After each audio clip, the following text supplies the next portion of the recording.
bukan dari kerajaan Mataram. Ki Ageng Penjawi tersebut adalah putra dari Sunan Ngerang ketiga yang Ali Nurul Yakin. Nama beliau adalah yang aslinya adalah Umar Nurul Yakin bin Ali Nurul Yakin Sunan Ngerang III. Jadi beliau adalah orang asli Pati ya, asli Pati Juwana. Jadi tidak keturunan dari Mataram ya. Karena Mataram itu berdirinya Mataram itu setelah Pati. Oh, gitu. Itu Mataram itu masih berupa hutan, tetapi Pati sudah berupa sebuah peradaban yang besar. Ada peradaban, ada pemerintahannya. Jadi jangan salah tafsirkan bahwa Pati itu keturunan dari Mataram, bukan. Itu seperti itu, Mas. Jadi sosok Penjawi sendiri adalah seorang pemimpin.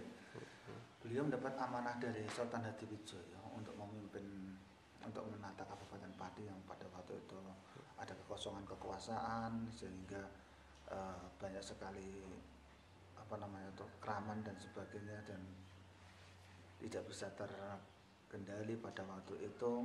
Banyaknya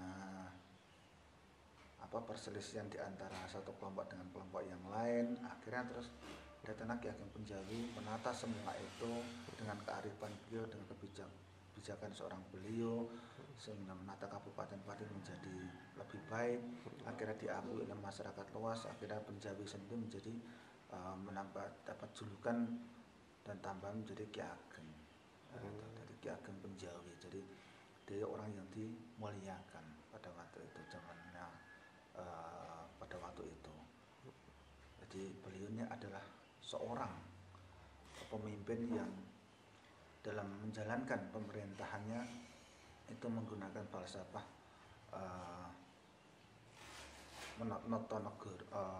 Pranotagama sama agamanya. Falsafah agama jadi Pranotagama, Ranotonegoro, dia seperti itu, Mas. Pranotagama dan Pranotonegoro.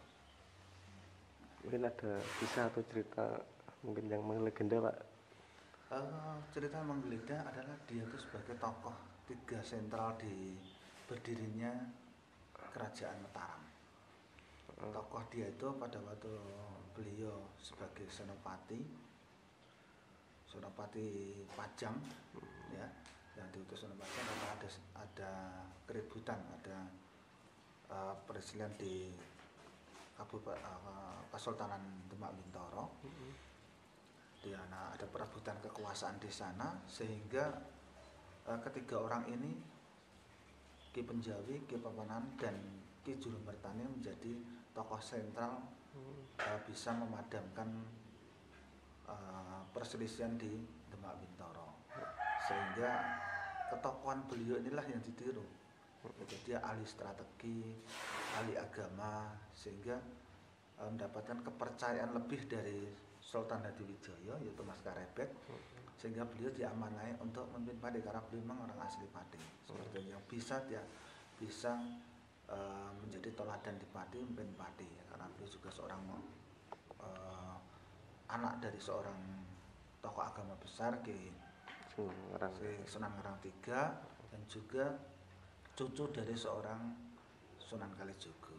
Seperti itu.